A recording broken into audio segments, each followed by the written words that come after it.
다 같이 사도행전 1장 6절 7절 읽겠습니다. 시작. 저희가 모였을 때에 예수께 묻자와 가로되 주께서 이스라엘 나라를 회복하심이 이때니까 하니 가라사대 때와 기한은 아버지께서 자기의 권한에 두셨으니 너희의 알 바 아니요. 아멘.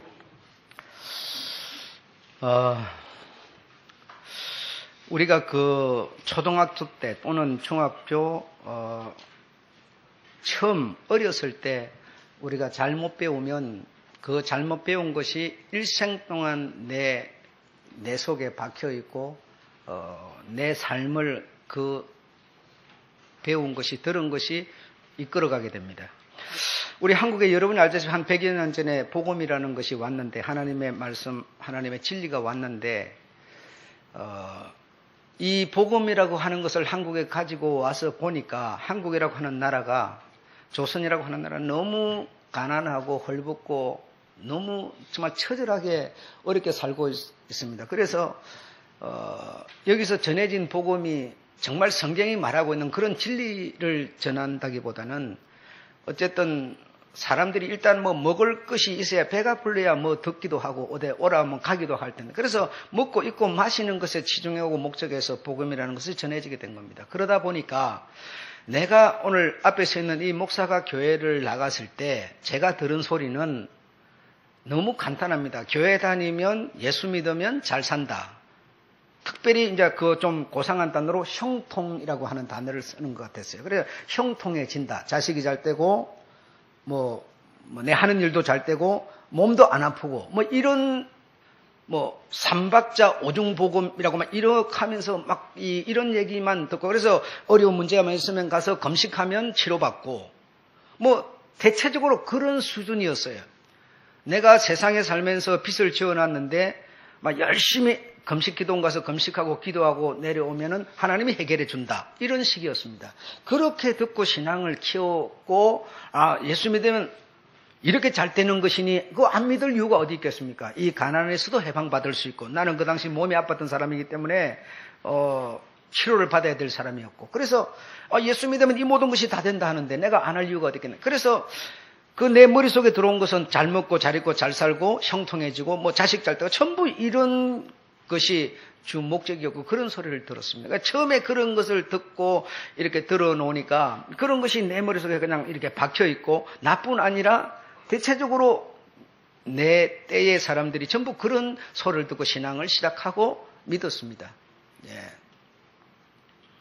그래서 어릴 적에 우리가 신앙이라고 하는 것을 바로 우리가 주입을 시켜주지 못하게 되면 그 결과가 마지막까지 이것이 이어진다고 하는 것을 볼 수가 있습니다. 그래서 아까 제가 아까 우리 강고하시는 장로님이 읽으셨는데 진리라고 하는 것이 때로는 문자라고 하는 것으로 우리에게 찾아옵니다. 그리고 때로는 문자 속에 있는 내용으로 찾아옵니다. 그리고 때로는 그 모든 맥락과 큰 줄기 속에서 의미로 우리에게 찾아옵니다. 예, 오늘 우리가 읽은 6절, 7절을 보시면 이때는 언제인가 하면 예수님이 죽으시고 부활하셨을 때입니다. 예수님이 죽으시고 부활하셔서 이제 성천하려고 하는 그때 제자들이 모여가지고 주님께 하신 말씀입니다. 이들이 3년 전 주님과 함께 3년 전 동거동락하면서 3년 전서부터 그들은 세례요한을 통해서 또 신앙생활을 했고 제사장들과 또 함께 어떤 그런 신앙의 나라에서 살면서 신앙생활을 해왔는데 처음부터 들은 얘기가 어떤 얘기였길래 과연 오늘 주님이 죽으시고 성천하시려는 이 장면까지 나타나서 이런 얘기로 주님을 만나고 있겠습니까? 여러분이 앞에 얘기를 모르게 되면 앞에 무슨 일이 있었는지 앞에 맥락을 전혀 모르게 되면 오늘 본문 자체만 놓고 보면 이 사람들이 무식해서 그런가 보지 이렇게 생각할 수 있겠습니다만은 앞에서 어떤 교육을 받아왔기 때문에 어떤 소리를 들어왔기 때문에 이들은 지금껏 주님이 3년 동안 데리고 다니면서 교육시켜서 의미가 없었습니다. 그래서 오늘 여러분 주님보다 먼저 와서 복음이라고 하는 것을 외쳤던 세례 요한에 대한 얘기를 지난주부터 하게 된 것이죠. 세례 요한이 받은 사명은 무엇인가 하면, 세례 요한은 어떤 사명을 받았는가, 외칠 사명을 받았는데 무엇을 외칠 사명, 무슨 내용을 받았는가 하면 이사야 40장에 있는 내용입니다. 이사야 40장에 있는 내용이, 즉 다시 말하면 누가복음에 있는데, 제가 한번 읽어봐 볼게요. 어떤 것을 이 세례 요한은 사명으로 받았는가 하면, 광야에서 외치는 자의 소리가 있어 가로되 너희는 주의 길을 예비하라. 그 첩경을 팽창케 하라.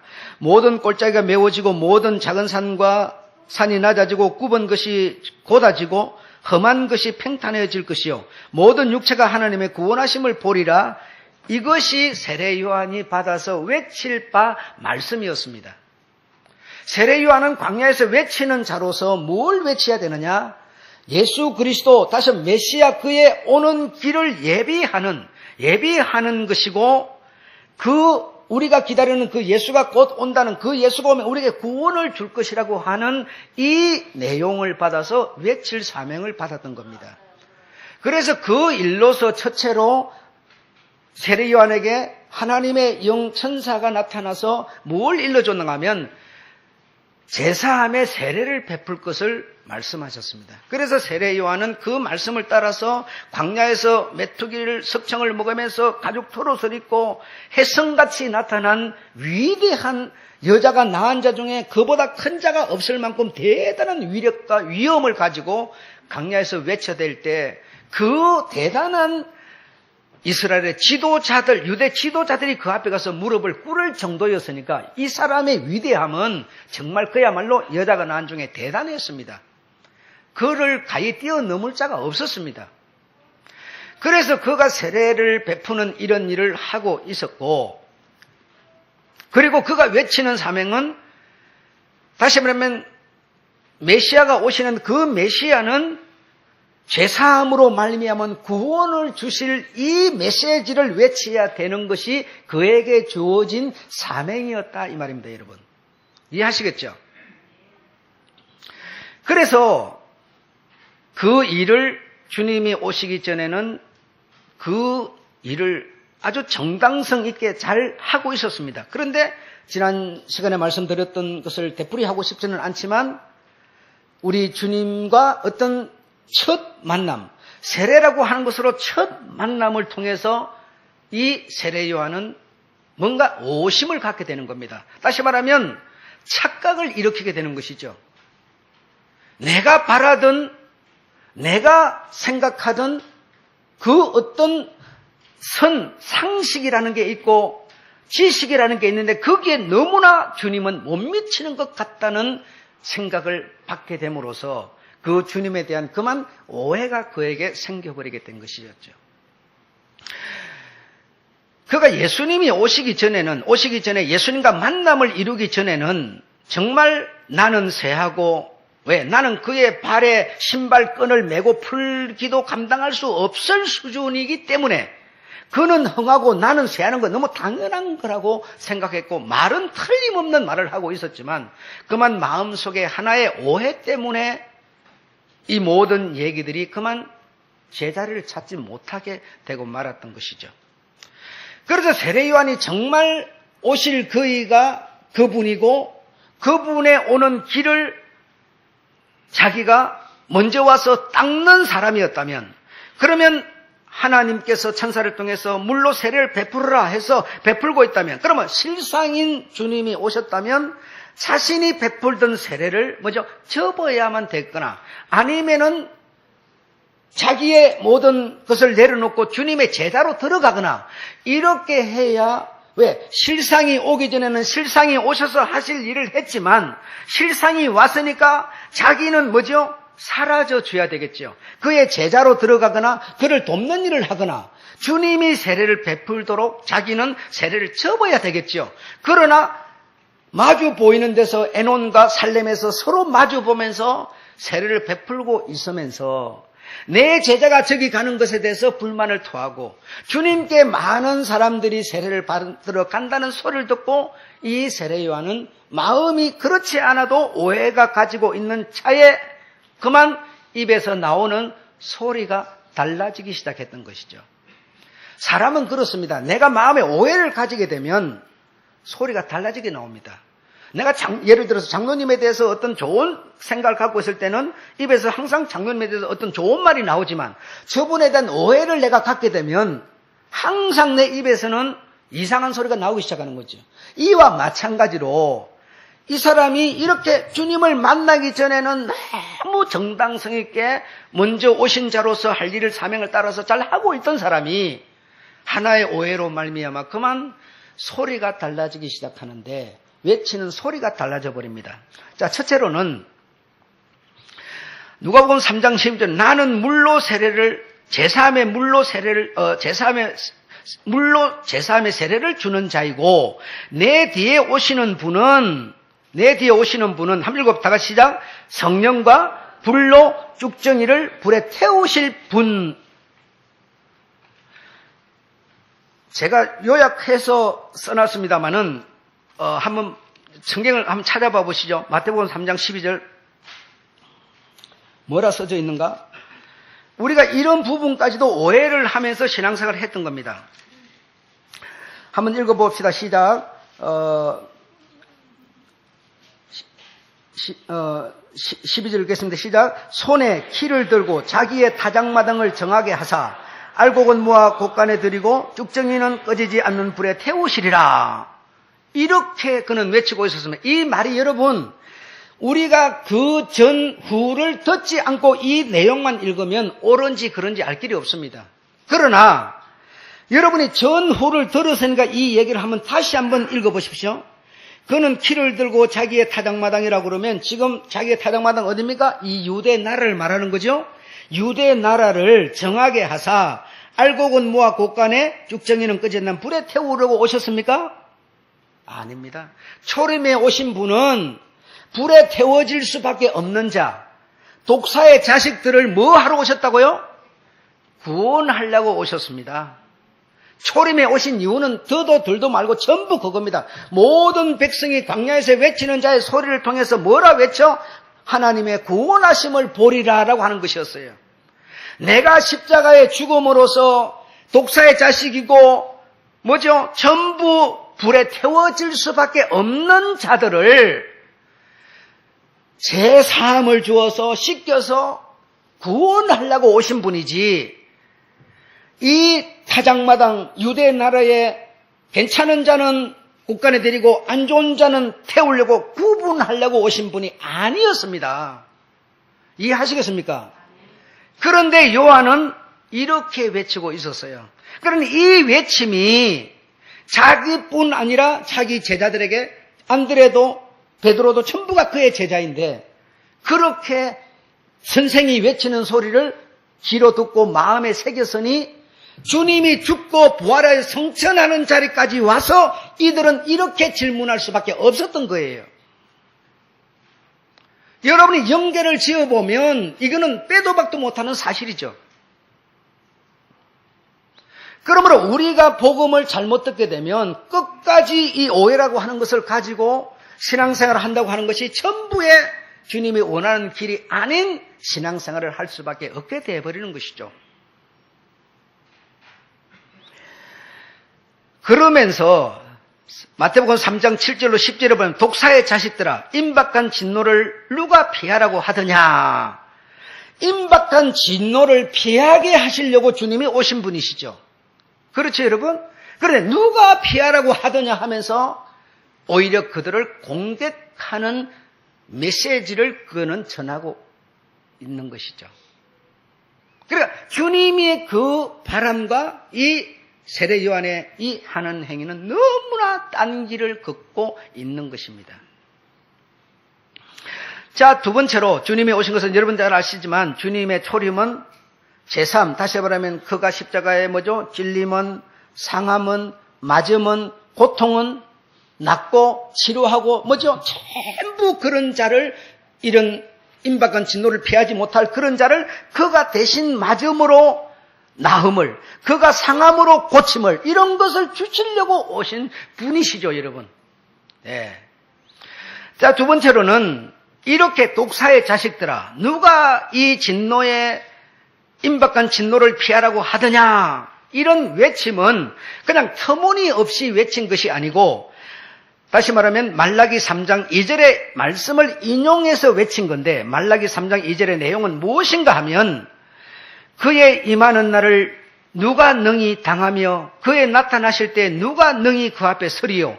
이런 말씀이 있는데 이 말씀을 인용해서 외친 건데 이 말씀은 뭐냐면 그 임하는 날을 누가 알며 다시 말해 주님은 뭐 어떻게 하나 도적같이 온다고. 도적같이 오는 거는 재림을 말하는 가 초림을 말하는 겁니까? 재림을 말하는 거죠. 재림을 해 오실 때 그의 임하심을 누가 알며 그 앞에 누가 감히 서리요 이 말입니다. 정결한 처녀가 되어서 등과 기름을 함께 준비하여서 그가 오실 것을 무던히 기다리던 자나 그 앞에 서는 것이지 아무나 설 수 없는 거 아닙니까? 그래서 말라기 3장 2절 말씀은 언제 얘기냐? 인자의 날 종말의 때의 말씀이었습니다. 그런 것을 말라기 선지자를 통해서 예언으로 준 건데 이것을 인용해다가 초림에 오시는 예수에게다 대놓고 외쳐버렸던 것이죠. 그러니 그 외침의 사명을 받아와서 외치는 그의 말을 들은 사람들은 뭐죠? 아, 타작마당을 정하러 왔다. 이제 너희들은 지옥불에 들어가는 거야. 너희들 다 죽었어 이제. 이렇게 들을 수밖에 없었던 것이죠.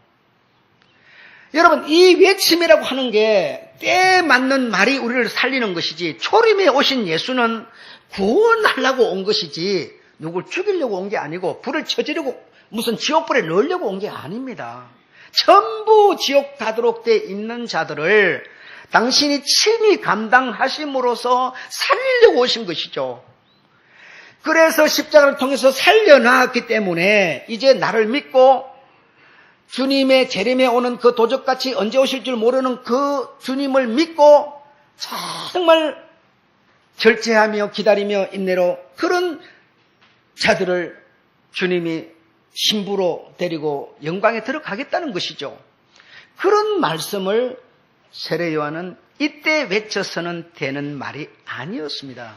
이렇게 되다 보니까 그 외침을 들은 사람들은 어떤 생각을 하게 됐는가 하니 바로 세 번째, 왜곡된 외침으로 인해서 누가복음 24장 21절에 보면 불로서 태워, 다시 말하면 지금은 이 유대 나라라고 하는 것은 로마의 압제 아래이기 때문에 정치적으로 큰 고통을 받고 있기 때문에 불로서 태워버린다고 막 이런 외침을 외쳤기 때문에 이 우리가 기다리던 내 뒤에 오시는 분, 큰 능력을 가지신 분, 이분은 이제 오셔서 불로 로마를 태워서 무찌를 줄 알았어요.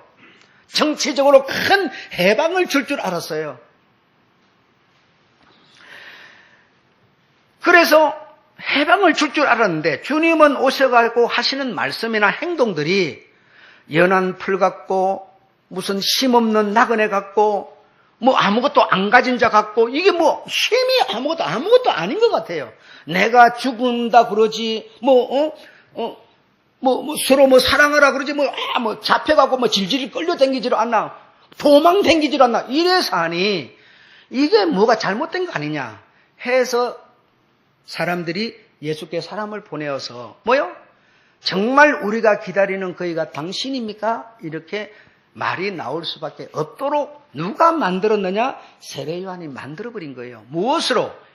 왜곡된 외침으로 여러분. 이해하셨죠?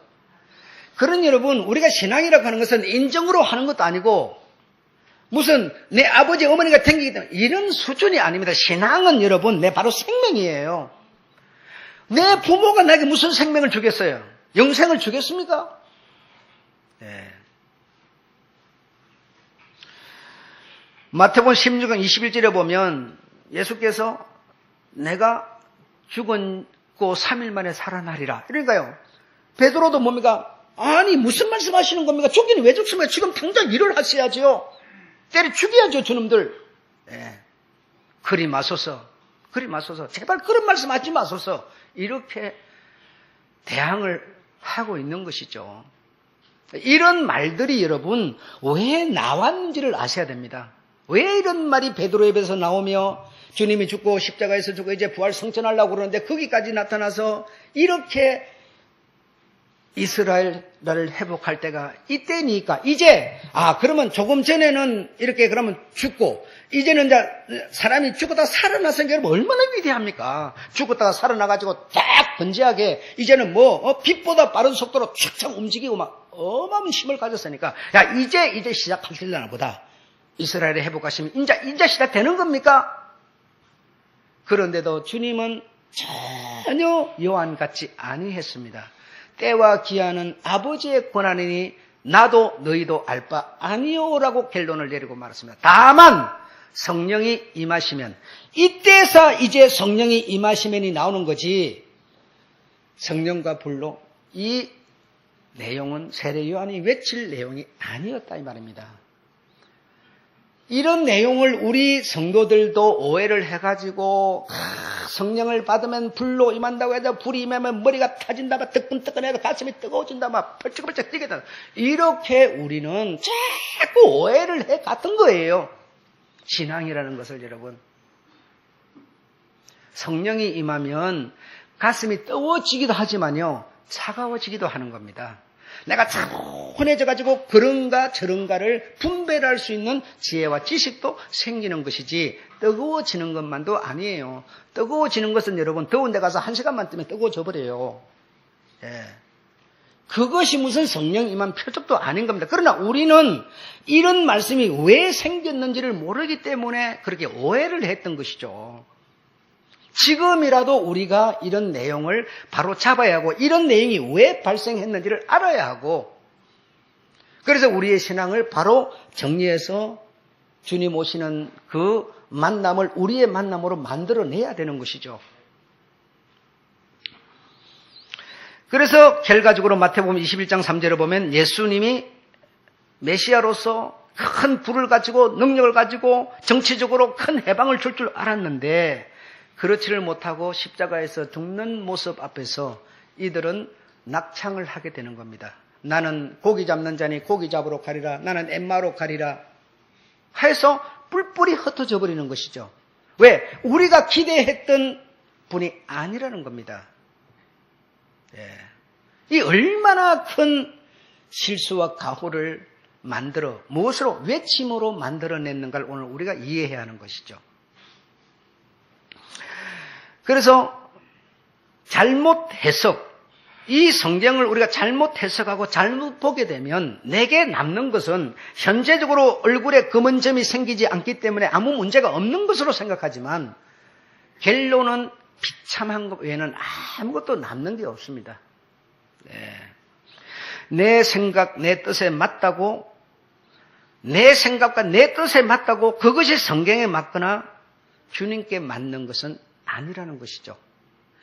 여러분, 이 세상을 살아가면서 가장 큰 위대한 일은 뭐냐? 제자를 삼아서 그 제자가 선생이 하던 것을 가르치는 일은 최고의 일입니다.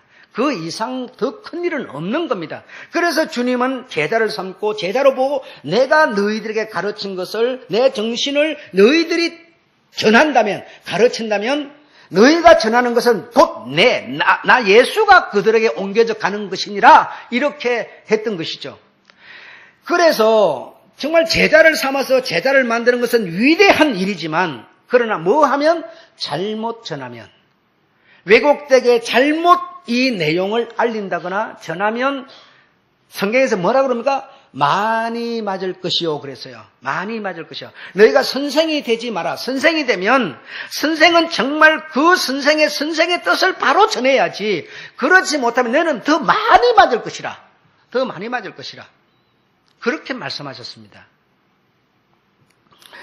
그래서 야고보에 보면 말에 실수가 없으면 다시 말하면 잘못 가르치면 온전하지 못하다는 거죠. 그럼 온전은 말에 실수가 없는 사람이 어디 있어요? 다시 말하면 바로 선생이면 선생의 그 어떤 목적을 잃어버리지 말아라.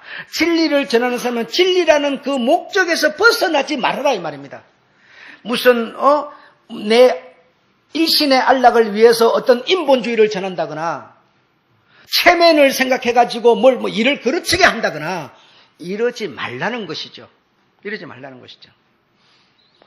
자, 그러면 오늘 세례 요한과 우리 주님에 대한 이런 얘기를 들으면서 그럼 오늘날에 해당하는 우리는 어찌하라는 겁니까? 예, 간단합니다. 주님의 은혜 아래 있으라는 겁니다. 주님의 은혜 아래. 주님의 은혜가 무엇입니까? 예, 옆에 여러분 제가 써놨으니까 읽어보시면 나옵니다. 은혜 아래 있는 것은 그냥 무슨 감상적이고 감정적이고 이런 차원을 넘어서서 은혜 아래 있는 사람은 주님의 정신이, 주님의 사랑이 나를 지배를 해 주심으로써 내가 어떻게 살아갑니까? 선한 행동 속에서 살아가게 되어 있습니다. 왜? 주님의 정신이 나를 지배를 해 주니까 내가 주님 같은 말을 하게 되고 주님 같은 행동을 하게 되는 겁니다. 이 상태를 놓고 은혜 아래 있는 자라 하는 겁니다. 그런 자에게는 죄라는 것이 나를 주관하지 못하는 것이다. 여러분, 죄를 내가 안 지어서 이거는 안 되는 것입니다. 은혜라는 게 나를 지배를 해줘야만 은혜가 나를 주관하니 입에서 나오는 소리가 은혜의 소리가 나오는 거고 행동이라는 것도 은혜의 행동이 나오는 겁니다. 이것이 오늘 우리가 신앙해야 되는 신앙입니다. 이 내용을 세례 요한을 듣는 그럼 우리는 목사님 어쩌란 말이요? 예, 은혜 아래 있는 길 외에는 다른 길이 없습니다. 은혜 아래 있는 것은 뭐뇨? 예, 은혜가 나를 하나님의 마음, 하나님의 사랑, 하나님의 정신 나를 주관하면 하나님의 마음, 정신, 사랑이 나를 주관하려면 내가 나를 비워드려야 돼요. 내 고집을 갖고 견주지 말고 비워드리면 그분의 성령은 내 심령에 임하셔서 나를 은혜 아래에 있도록 만들어주시는 겁니다. 그래서 언제나 나만 생각하지 않고 내가 이리 하니 기분이 좋으니 저분도 저리 하면 기분이 좋겠구나. 이해와 배려와 뭔가 생각이 달라지게 되는 거예요. 사람의 생각이라는 것은 그냥 달라지는 법이 없습니다. 새로운 세계가 옮겨와야 나라는 것에 벗겨지는 것이지. 여러분, 양파를 누군가의 손이 와서 까야만 그것이 음식에 들어가는 것이죠. 누군가의 손이 와서 까지 않으면 그대로 내버려두면 그대로 놓고 썩어버립니다. 벗겨지지 않아요.